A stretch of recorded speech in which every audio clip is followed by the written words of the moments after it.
Антропологические типы. Западный Балтид. Один из наиболее распространенных антропологических типов в Восточной Европе является тип, называемый Западный Балтид. Западный в данном случае означает географический локус максимальной концентрации типа в пределах ареала Балтийского моря. Именно этот тип из числа Балтидов встречается в западной части их ареала, от Дании до Урала и от севера Норвегии до Украины. Происхождение типа.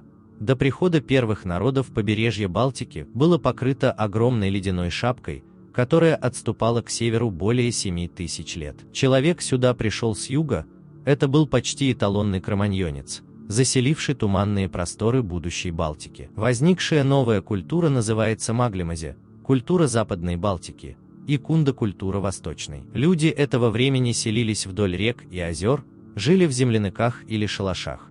Суровая, холодная, темная природа Балтии определила и внешний вид Балтида, в том числе западного. Эти люди имеют мало пигмента, отчего их кожа, глаза и волосы имеют крайне светлые оттенки. Среда и образ жизни мало поменялся со времен их кроманьонских предков. Поэтому Западный Балтид пережил процессы редукции и бореализации куда слабее, чем более восточные соседи.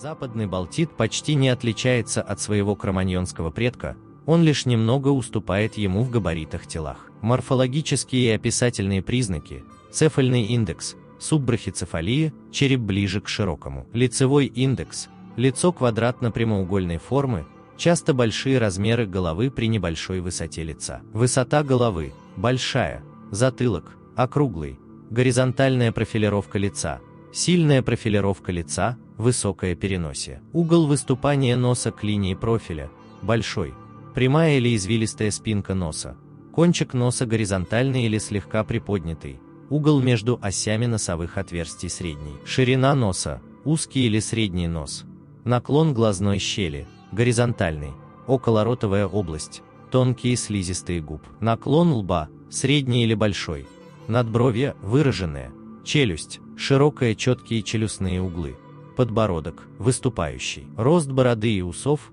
третичный волосяной покров, среднее и сильное развитие бороды, умеренный рост волос на груди. Цвет глаз, номер 9-12 по шкале Бунака, синий, голубой, серо-голубой, серый, складка верхнего века, отсутствует, среднее или сильное в периферийной зоне глаза.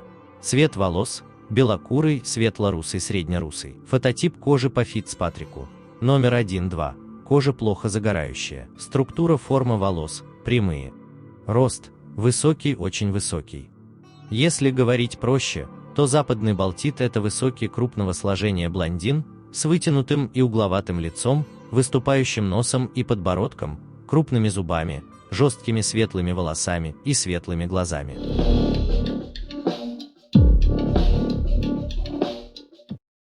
Где обитают западные Балтиды? Ареал обитания Западного Балтида изначально ограничивался ареалом вокруг Балтийского моря, но затем он чрезвычайно широко распространился. Вместе с расширением Германской и Российской империй, походами викингов и крестоносцев, активностью Великого княжества Литовского, Западные Балтиды оказывались далеко от места происхождения. Сегодня максимальной концентрацией типа обладают страны Балтии, особенно Латвия, Россия и Беларусь, Польша, юг Швеции и Финляндии, области Норвегии и Дании. Реже в Германии, Чехии, Словакии, Украине, Казахстане и Молдавии, как эмигранты из Европы в США, Австралии, Канаде, ЮАР и Англии. Какие народы относились к Западным Балтидам? Так как антропологически чистых народов не существует, Западные Балтиды не доминировали среди какого-то конкретного народа, но их высокая доля наблюдалась среди латышей, литовцев и эстонцев, западных русских, пруссов, северных немцев, поляков, шведов побережья. В целом похожая ситуация наблюдается и сейчас.